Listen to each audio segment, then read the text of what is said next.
What's up, everybody? Once again, my name is Matt, and welcome back to Let's Play The Legend of Zelda, A Link Between Worlds. In the last episode, we finished up the Swamp Palace, and in this episode, well, guess what? We're actually going to go and take on the very next temple. I know, we usually never do that, but there aren't too many side quests that we can do right now besides collecting a few pieces of heart, and actually, there are 2 pieces of heart that I do plan to collect on the way to the next temple. Now, believe it or not, we actually don't need to stop at Ravio's house because the next temple doesn't actually require any specific item. Of course, the items that we do have will help, but you don't actually need them. So anyways, we're going to make our way over to Kakariko, and I know what you're probably thinking. Why are you going here in Hyrule when we could just teleport there in Lowrule? Well, Lowrule's version of Kakariko is actually split up into 2 different areas, so if we merge onto Sahasrah's house and enter this portal, well, guess what? It's going to take us to an entirely new area of Lowrule that we haven't yet explored. Welcome back to Lowrule Kingdom, Link. You are in the area where the Skullwoods strike fear into the hearts of the living. Not that there are many who live here for long. Within the woods are beings no longer of this world. But brave them you must. If you are to recover a sage who is pure of heart, gather your courage. So say I, Hilda of Lowrule. Now, right off the bat, you guys probably figured out why I chose this particular portal out of all the other portals that would take us to a similar location. Well, it's because there is a piece of heart right there. So, let's just merge onto this wall and go pick this bad boy up. Now, there's actually 2 pieces of heart that I want to collect before we actually enter the Skullwoods and take on the next temple.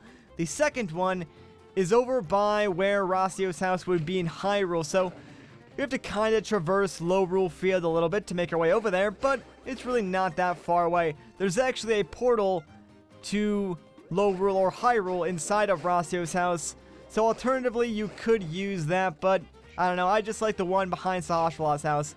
Anyways, make sure you come up this mountain because in order to get the next heart piece, we need to borrow this cuckoo. The next heart piece is on that ledge, and obviously the only way to reach a ledge in a Zelda game is to jump from a higher ledge and glide down using a chicken. It makes perfect sense. Anyway, there we go. Now that we got this second piece of heart, there's really nothing that we have to do or nothing stopping us from going to the next temple. Now, there's a few different ways to get inside these Skullwoods, but I believe only 2 of the entrances will take you to the entrance of the actual temple. One of those is this entrance, so let's head inside, and welcome to Lowrule's version of the Lost Woods, the Skullwoods. Yeah, it's not as scary as you thought it would be. Oh well. Anyways, here is the entrance to the next temple, so let's head inside and take on these Skullwoods. Yeah, not the most original name for this temple, but oh well. And oh yeah, I forgot, this entire temple is infested with floor masters. Isn't that just gonna make this temple a ball? Anyways, I'm gonna equip my lamp because there are a few areas in this temple that are kind of dark, but you obviously don't need the lamp to complete any of the puzzles in this temple. Now, in case you don't know what a floor master does is, well, it's a giant hand, and if it grabs you, it will bring you back to the beginning of the temple. So, yeah, try your best to not get grabbed by them because they are very, very annoying. Although, this temple's not too bad since it's kind of small. But later on, in larger temples, if floor masters grab you, they will set you back pretty far. You can kill them, they die in 2 hits. However, they will come back, so there's almost no point in killing them. Anyways, the gimmick of the Skullwoods is similar to that of the Sand Temple in that you can actually leave the temple and then find different entrances to different areas, which is kind of cool. But just keep that in mind when you're going through the Skullwoods, because there will be a few different instances where you have to actually leave the temple in order to get to a different area of the temple. That way you can progress. Anyways, we got ourselves a small key, so now that we got that, let's find a door to use it on. And in fact, there is one in this room. Now, be careful in this room because I know it's dark and it's hard to see, but there is indeed a floor master in this room, so you've been warned. And oh my gosh, that was close. Get out of here, floor master. Thankfully, if you do kill a floor master, it stops them from respawning for a few seconds, but it's not that long. So for the most part, I just like run through each room, before the floor masters get a chance to grab me. Now, you know what? I think I'm gonna jump in this hole because I believe this will give me a chest. Ah, yes, there we go. And this is 100 rupees. Not bad. Plus, we can now jump down and grab this chest, which contains the compass of this dungeon. Now, you'll notice that there's not too many chests hidden in this temple, but there is one chest in particular that you will want to pick up because it contains a very rare item. But don't worry, I'll point it out once we get to that area. But anyways, we basically need to make our way back outside the temple now. There is a little bit of backtracking in these Skull Woods, although for the most part you can probably avoid it if you just stay on the main path and don't go for any of the extra collectibles like that silver rupee. Anyways, the correct path that we want to go in to progress to the temple is under these bushes, and for whatever reason, they thought it was a good idea to make the game freeze so they could play the Zelda chime. But like the first time I played this game, I just thought my game completely broke. There's the chest that we got the 100 rupees from for reference, I guess, in case you got lost. Anyways, there's a cracked block here, so we could blow this up with our bombs, of course. But if you don't have bombs, you can actually trick the floor master into smashing his hand down onto the cracked blocks, and it'll break it that way. Remember, I did say you can complete this temple without any items. Actually, you know what? Since this guy is back already, I'll just show it off. Ta-da! There you go.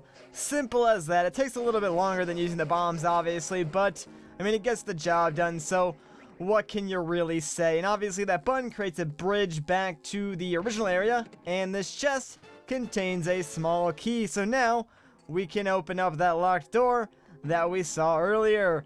And I wonder what's on the other side. Well, guess what? It actually just takes us back to the very first room of this dungeon. And now if we pull this lever, a secret passageway opens up, and this takes us further down into the depths of the temple. So let's see what's going on down here. Ooh, you know what? This is actually one of the few rooms in this temple where there's actually a puzzle we need to solve. And this one's actually kind of cool too. You know, let me get rid of all the enemies first, just because I don't want them bothering me. That includes you too, Floor Master. You need to die, that way I can push these statues. So, we've got 4 buttons and 2 statues.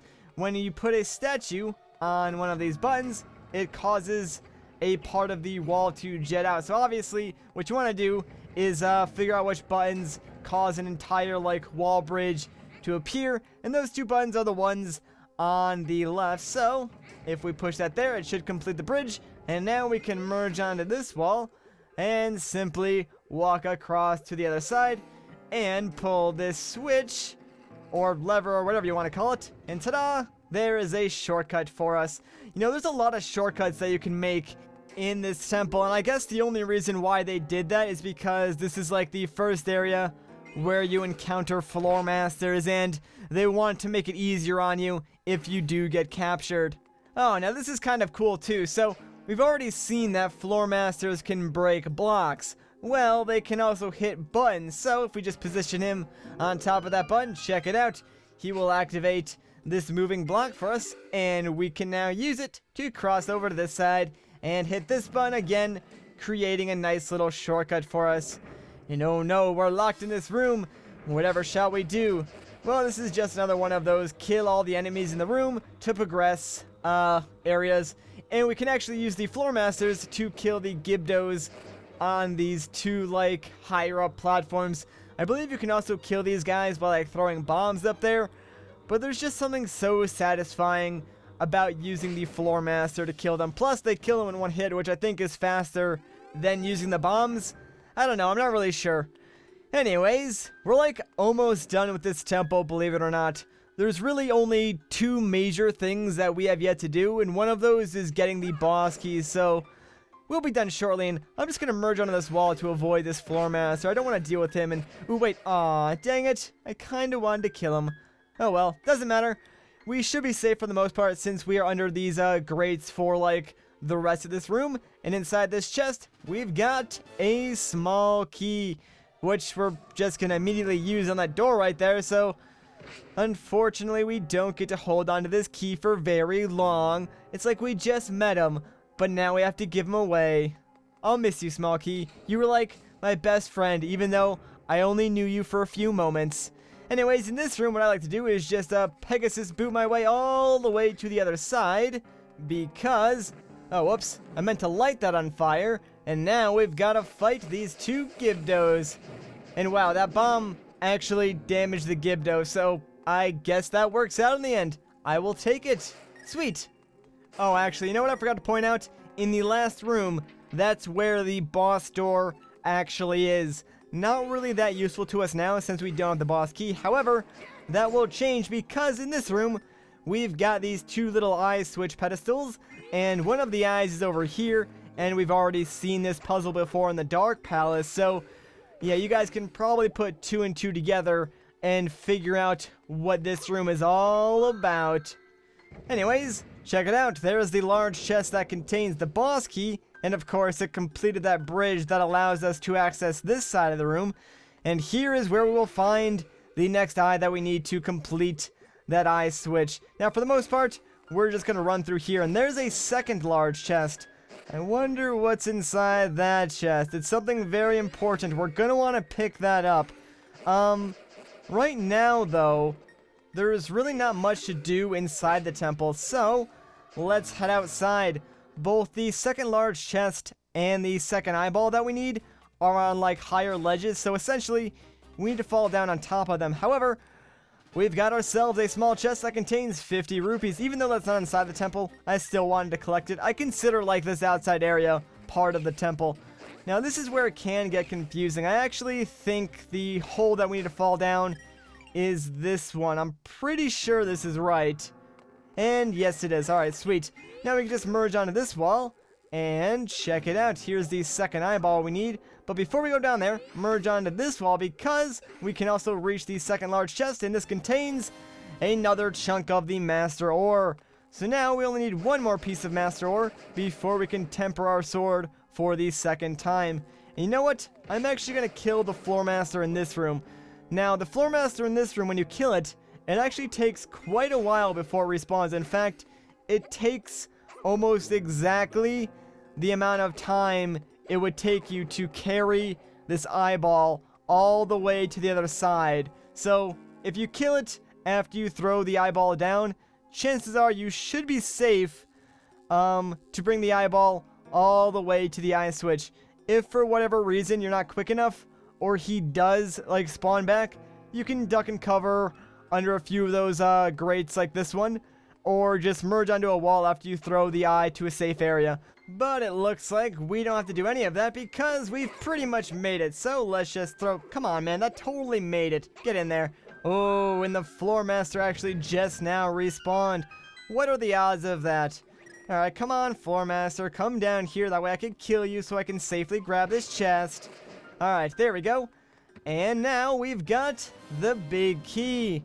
And that pretty much completes this temple. Like I said, it's really short and really easy. All that's left to do is to walk our way to the boss door and then fight the boss itself. By the way, guys, the boss of this temple is like an utter joke. It is so easy. So here we go. The boss of this temple is a giant Floor Master. I believe this guy's official name is actually Knuckle Master, but he just looks like a Floor Master with an iron glove. So how you go about defeating this guy is actually quite easy. Just merge onto the wall when he charges up like this, and he'll punch the wall, and then just attack his eyeball with your sword. And since we have the tempered sword, we've already initiated phase 2 of this fight, which is kind of ridiculous. Phase 2 is a little bit harder, but again, these same rules apply. If you're merged onto the wall, he can't actually attack you.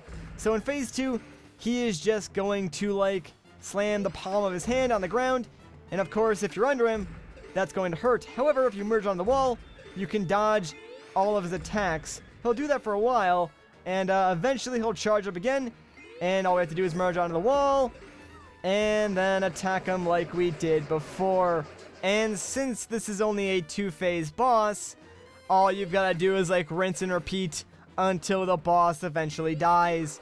There's actually a glitch that you can do with this boss. I'm not sure how to pull it off, but the wall that I'm merging onto, you can somehow get the boss to like push you through it, and then you can just go and grab the sage without even fighting this boss. Although, you do lose the heart container that way, so I guess if you're not doing a speedrun, I really wouldn't recommend that. Anyways, here we go. I wonder if we can kill him on this hit. Let's see. He's almost dead, and dang it, he survived. Whatever, he should die on the next attack turn for us, so let's just dodge a few of his slams, and eventually we'll get to the point where we can attack him. Ooh, maybe now. Charge up, please? Maybe? Nope, he's just gonna slam down again. Hurry up, dude. You're wasting my time here. This is just kind of boring now. Oh, there we go. Oh, that was really close. And you should be dead. Yes, there we go. Fantastic. Well, I guess that does it for these Skull Woods. Not nearly as bad as Hilda made it out to be. And there is another heart container. So let's go and grab that. And now we have a total of 16 hearts. There's only 4 left and 2 more temples. So I think we only have like, I don't know, 7 heart pieces to collect. Anyways, let's free the next sage.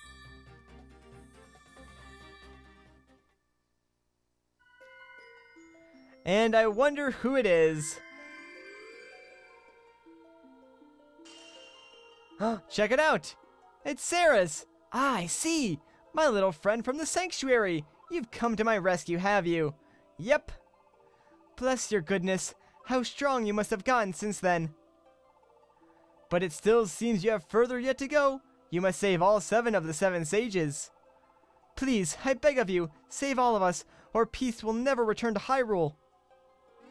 Don't worry, Saris, we're on it. There's only 2 sages left, so we've got no time to waste. Hyrule's fate is in our hands, but it'll have to wait until the next episode. So if you enjoyed this part, a like rating would be greatly appreciated. If you want to see more, consider subscribing. Once again, guys, my name is Matt. Thank you so much for watching, and I'll catch you in the next one.